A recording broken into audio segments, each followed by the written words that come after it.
My dear PF office, मेरे प्यारे PF office और मेरे प्यारे दर्शकों, ये पूरी सीरीज मैं बना रहा हूँ ताकि मैं पीएफ ऑफिस को उसकी कमियां बता सकूं और उसको कैसे ठीक करना है ये भी बता सकूं।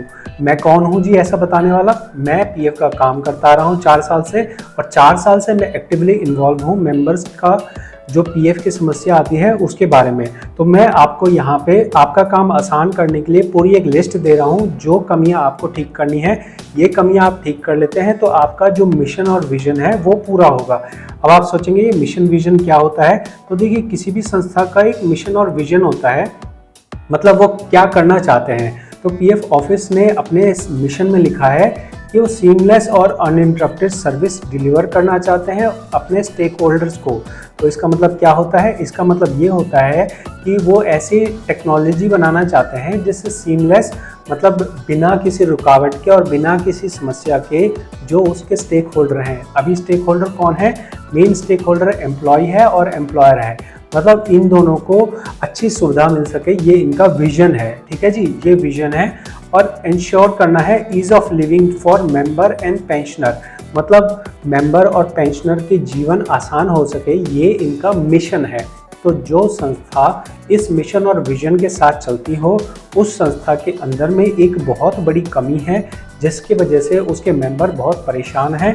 ये चीज़ कंपनी को पता है, लेकिन उसके बाद भी अगर नहीं किया जा रहा है तो मैं आपको इस वीडियो के माध्यम से और अच्छे से बताने की कोशिश करता हूं। अगर आप इसमें सुधार करना चाहें तो आपको बहुत सारे दुआएं मिलेंगी। जो भी आईटी की टीम है, जो भी रिस्पॉन्सिबल पर्सन है, उसको ये वीडियो दिखाइए और उसको बोलिए कि ये प्रॉब्लम है, इसको सॉल्व करना है। निश्चित तौर पे मैं आपको सजेशंस भी दूंगा। तो सबसे बड़ी प्रॉब्लम क्या है, पहले ये समझ लीजिए। देखिए, आपने 2020 के अंदर में लगभग 50,000 से ज़्यादा लोगों का यूएन डिसेबल कर दिया। क्यों डिसेबल कर दिया? क्योंकि उन्होंने कहीं और से केवाईसी करवाई थी। कहीं और से केवाईसी करवाने का मतलब क्या हुआ? मतलब ये हुआ कि उसकी कंपनी केवाईसी अप्रूव नहीं कर रही थी। उन्होंने बहुत प्रयास कर लिया तो उन्होंने किसी और से केवाईसी करवा ली। ठीक है, ये बात समझ आ गई। तो आपने डिसेबल कर दिया, चलो आपने बहुत अच्छा काम कर दिया, डिसेबल कर दिया। लेकिन माय डियर पीएफ ऑफिस, क्या 50,000 लोगों की संख्या कम है? आपने 50,000 लोगों को ये नहीं बताया कि उनका अकाउंट आप कब चालू करोगे, अगर उनका चालू नहीं करोगे तो क्या एक्शन लोगे, आपने ये चीज़ नहीं बताई। तो आपने जब 2020 में ये देख लिया कि लोगों को केवाईसी की कैसी समस्या आती है, अगर कोई चोरी कर रहा है तो उसकी वजह देखी जाती है, उस वजह को ठीक करना चाहिए। आपने वजह को ठीक नहीं किया। जो आपने नया केवाईसी का सिस्टम बनाया है उसमें आपने क्या किया है? उसमें आपने ये किया है कि 2 स्टेप में आपकी केवाईसी वेरीफाई होती है।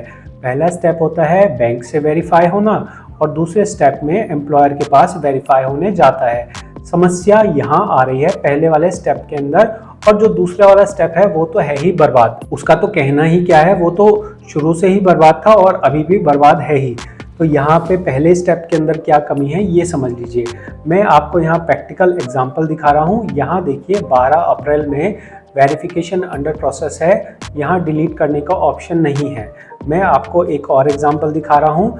यहाँ पे आप देखिए 22 मार्च और वेरिफिकेशन अंडर प्रोसेस है, डिलीट करने का कोई ऑप्शन नहीं है। तो एक बात समझिए कि अगर बैंक वेरिफिकेशन के लिए अंडर प्रोसेस है और वो अप्रूवल नहीं हुआ तो मेंबर क्या करेगा? मेंबर को आपने क्या फैसिलिटी दी है? मेंबर तो परेशान हो गया ना, उसको पैसों की ज़रूरत है, वो पीएफ निकालने आया, अब उसका 1 महीने से अंडर प्रोसेस है। अगर अंडर प्रोसेस है तो मैं किसके पास जाऊंगा? मैं बैंक जाऊंगा। बैंक कहता है कि हमें इस बारे में जानकारी नहीं है, हम ये काम नहीं कर सकते हैं। मेंबर हार के आपके पास आता है तो आपने उसको क्या जवाब दिया है? आप अपना जवाब एक बार देख लीजिए। वैसे तो आपको पता ही है आप क्या जवाब देते हो, लेकिन मैं बाकी लोगों को दिखा देता हूँ। कहते हैं कि केवाईसी प्रोसेस जो है वो ऑटोमेटिक है, कोई मैनुअल इंटरवेंशन नहीं है, बैंक करेगा।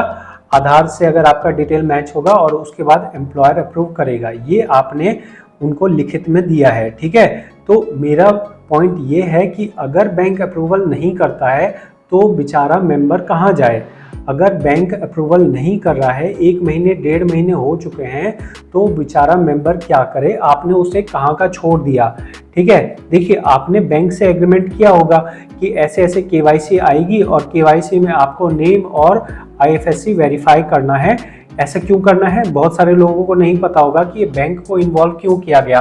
तो मैं बता देता हूँ, इसलिए इन्वॉल्व किया गया क्योंकि बहुत सारे लोगों का नेम और आईएफएससी गलत होता है, जिसकी वजह से जब क्लेम सेटल होता है तो वो बैंक में क्रेडिट नहीं होता और सेटल बट रिटर्न की समस्या होती है। तो ये चीज़ पीएफ ऑफिस की तरफ से आपकी तरफ से अच्छी की गई कि कम से कम नेम और आईएफएससी कोड वेरीफाई कर लिया जाए, और अगर गलती होती है तो बैंक की तरफ से रिजेक्ट कर दिया जाता है।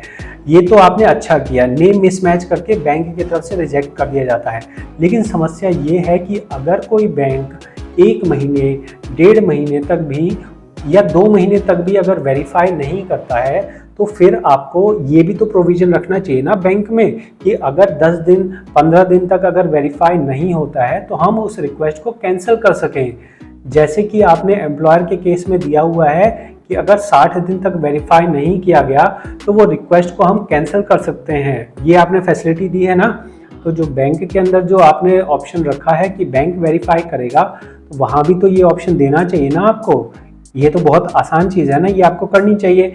और आपको ये रिस्पॉन्सिबिलिटी तो लेनी चाहिए ना कि अगर आपके पास कोई शिकायत लगा रहा है तो आप उसके लिए कुछ तो एक्शन लो। आप आगे फर्दर बैंक को तो बोलो। ये आपने क्या किया कि आपने अपना पल्ला झाड़ लिया कि करेगा तो बैंक करेगा, उसके बाद एम्प्लॉयर करेगा, हमारा कोई रोल नहीं।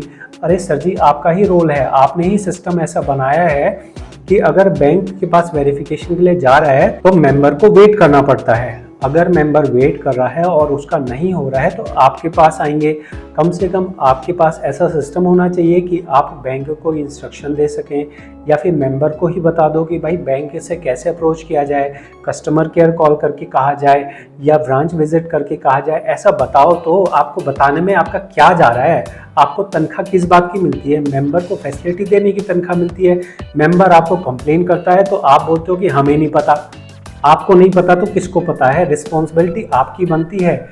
आपने यहाँ लिखा है कि आपको ऐसी टेक्नोलॉजी प्रोवाइड करनी है, ऐसी world class state of art नहीं पता होगा, मतलब कि बहुत अच्छी सर्विस आपको प्रोवाइड करनी है ताकि आपके जो स्टेक होल्डर हैं उसको फैसिलिटी मिल सके। क्या ये घटिया ऐसी सिस्टम को, ऐसी फैसिलिटी को ही आप अच्छी सिस्टम बोलते हो? इसी को आप state of the art technology बोलते हो क्या? ये कैसा स्टेट ऑफ द आर्ट है जहाँ पे 1 महीने 1.5 महीने तक पेंडिंग में पड़ा रहे और मेंबर आपके पास शिकायत लेके आए तो आप बोलो हमें नहीं पता कुछ?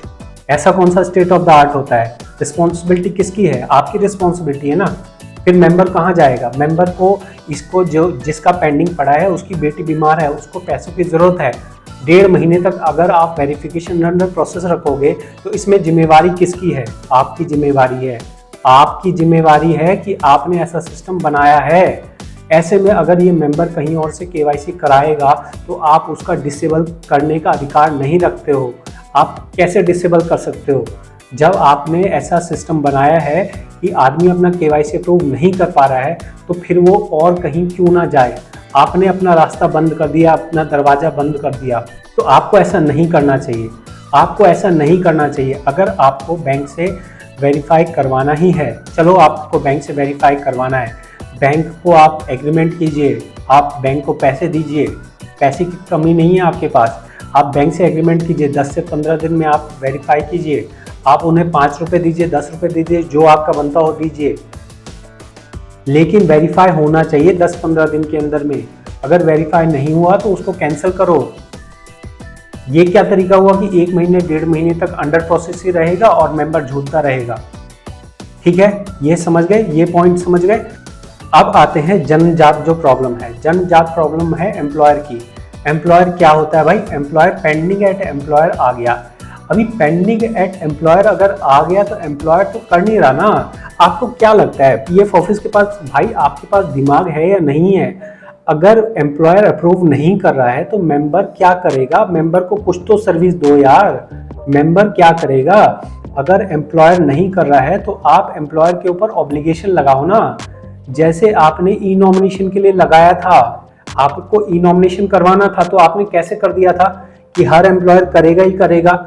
हर एम्प्लॉयर को आपने इंफॉर्मेशन भेजी, इंटीमेशन भेजा, नोटिस भेजा, सब कुछ भेजा, उसको इंटीमेट किया और सारे एम्प्लॉयर जो है हाथ पैर धो के पीछे पड़ गए कि भाई ये ई नॉमिनेशन करना ज़रूरी है, ई नॉमिनेशन करो। आपने ये भी तो किया ना, जिसका आधार वेरीफाई नहीं है उसका आप पीएफ डिपॉजिट नहीं कर सकते हो। अगर आप ये फैसिलिटी कर सकते हो तो आप एम्प्लॉयर के ऊपर ये रिस्ट्रिक्शन क्यों नहीं लगा सकते हो कि कोई केवाईसी आए तो वो उसको अप्रूवल करे।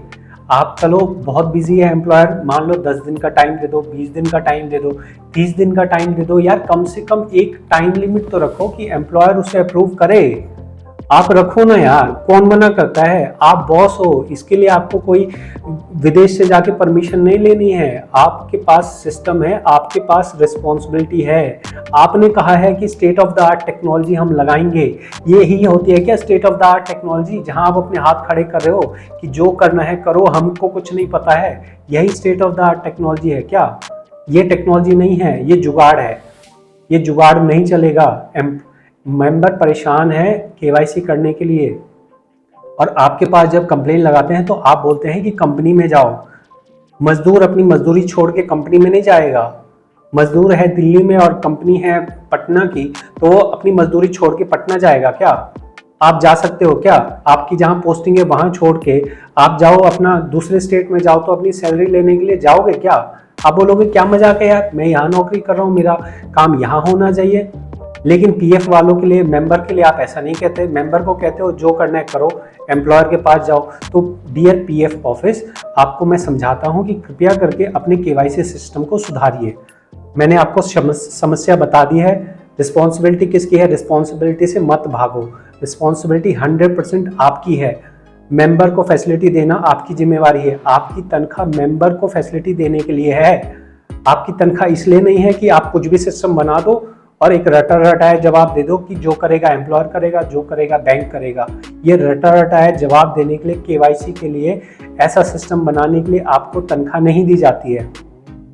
ठीक है, सॉल्यूशन मैं बता रहा हूँ, सॉल्यूशन मैं बता रहा हूँ। ऐसा नहीं है कि मैं सिर्फ प्रॉब्लम बता रहा हूँ, मैं आपको सॉल्यूशन बता रहा हूँ। सॉल्यूशन क्या है? बहुत सिंपल सा सॉल्यूशन है। देखिए, आपने जब केवाईसी के लिए एक नया सिस्टम बनाया तो सबसे पहले आपने ये एश्योर किया कि आधार कार्ड लिंक होना चाहिए। ये आपने एश्योर कर लिया है। हर मेंबर का जो भी अकाउंट एक्सेस कर रहा है उसका आप आधार कार्ड ऑलरेडी लिंक करवा चुके हो। जब आधार कार्ड लिंक हो गया, पीएफ ऑफिस ध्यान से सुनो, जब आधार कार्ड लिंक हो गया तो मेंबर को फुल एक्सेस होना चाहिए उसके पीएफ अकाउंट का। उसके पास अधिकार होना चाहिए कि वो अपना बैंक खुद से ही अप्रूव कर सके। अगर आपको मैक्सिमम ये रखना है कि उसका नेम और आईएफएससी मेरे को वेरीफाई करवाना है तो बैंक से आप वेरीफाई करवाइए और बैंक को एक टाइम लिमिट दीजिए, 10 दिन, 15 दिन, 20 दिन की टाइम लिमिट दीजिए। ठीक है, आपको ये वेरीफाई करना है कि नाम सही होना चाहिए, आईएफएससी सही होना चाहिए। वेरी गुड, इसमें कोई दो राय नहीं है कि ये एक अच्छी चीज़ है, वरना सब्जेक्ट टू वेरिफिकेशन, वो सेटल बट रिटर्न के केसेस हो जाते हैं। मतलब वो पैसे उसके अकाउंट में नहीं जाते तो वो वापस आ जाते हैं पीएफ ऑफिस के ऊपर और उल्टा प्रेशर आ जाता है कि ये पैसे सेटल करना। ये चीज़ मैं समझ रहा हूँ, लेकिन आप इस चीज़ को समझो कि जब आप केवाईसी यहाँ पे रिक्वेस्ट डलवा रहे हो तो आप उससे डिक्लेरेशन ले रहे हो, आप उससे अंडरटेकिंग ले रहे हो, आपने उसका आधार ओटीपी के थ्रू उसको वेरीफाई करवाया है। तो मेंबर समझदार है, मेंबर को समझदार मानो भाई। मेंबर समझदार है, वो अपने आधार ओटीपी से वेरीफाई कर रहा है। और अगर फ्रॉड होना भी होगा तो आप नहीं रोकते हो फ्रॉड। जहां करोड़ों के फ्रॉड होते हैं वहां तो आप कुछ कर नहीं पाते हो। और एक गरीब आदमी जो अपना 10,000 20,000 निकालने के लिए अपना केवाईसी करना चाह रहा है, सारे फ्रॉड आपको उसी में नजर आते हैं। आपने उसका आधार कार्ड वेरीफाई करा दिया है और आपने साथ ही एक अंडरटेकिंग भी ले ली है कि वो अंडरटेकिंग के थ्रू अपना ये सुनिश्चित करता है कि जो बैंक लगाया जा रहा है वो उसकी परमिशन से लगाया जा रहा है। और साथ ही जब आप फॉर्म भरवाते हो तो भी वहाँ आप एक अंडरटेकिंग ले रहे हो कि जो बैंक मेंशन किया गया है वो मेरा बैंक है और इसलिए पैसे आना पूरी मेरी जिम्मेवारी है। जब आप अंडरटेकिंग सारी मेंबर से भरवा ही रहे हो तो फिर ये एम्प्लॉयर के पास भेज क्यों रहे हो? एम्प्लॉयर पे आप वैसे ही भरोसा नहीं कर रहे। एम्प्लॉयर पे तो आपका कोई भरोसा है ही नहीं, तभी आपने एम्प्लॉयर का यहाँ से एक्सेस हटा दिया है। आपने यहाँ एम्प्लॉयर का एक्सेस हटा दिया ना। यहाँ पे पहले यहाँ पे बैंक डालने का ऑप्शन आता था, आपने हटा दिया, आपने ये सोच के हटा दिया कि चलो अब केवाईसी नहीं होगी, लेकिन डियर पीएफ ऑफिस केवाईसी तो हो रही है। फेसबुक पे चले जाओ, कुछ दिन पहले मैंने यूट्यूब पे भी ऐड देखा था जहाँ पे एक बंदा जो है दावे से कह रहा था कि हम आपकी केवाईसी कर देंगे।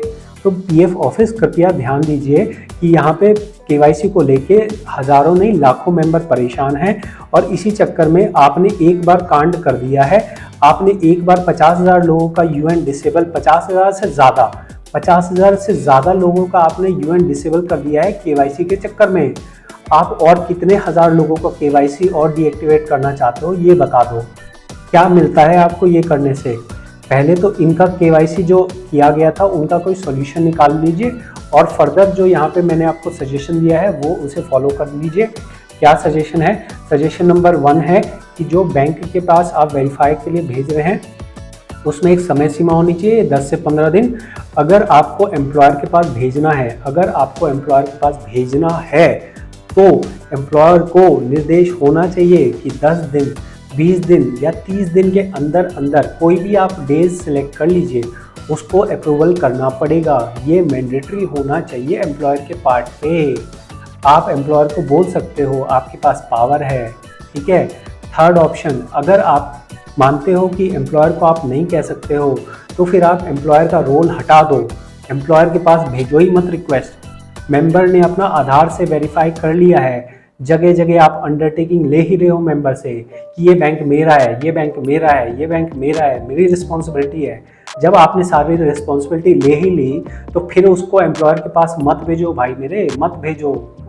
यहाँ पे हज़ारों नहीं लाखों आप अपना पीएफ ग्रीवांस चेक करो, आपको हज़ारों नहीं लाखों कंप्लेंट्स आती होगी साल भर में जहाँ पे कहा जा रहा है कि आपकी केवाईसी अप्रूव नहीं हो रही है, ठीक है। तो ये मैंने आपको बताया कि आपको केवाईसी में क्या करने की ज़रूरत है, समस्या क्या है, समाधान क्या है, कंप्लीट मैंने बताया है। अगर आप मेरी बात से सहमत होते हैं तो कमेंट में बताइए। आप कमेंट में बताइए कि आपको जो मैंने बताया उससे आप सहमत हो। ऐसा तो नहीं कि मैंने कोई ऐसे बात बोल दी हो कि आप जाके ट्रम्प से साइन लेके आओ या आप जाके जो है अफ्रीका के जंगलों में जाके वो जड़ी बूटी लेके आओ, जो बहुत मुश्किल काम है। सिंपल से काम है जो आसानी से एक नियम बदलने से हो सकते हैं। इसके लिए आपको किसी और देश में, किसी और सरकार से, किसी और तांत्रिक बाबा से पूछने की ज़रूरत नहीं है। ये आपके मेंबर हैं, आपकी रिस्पॉन्सिबिलिटी है।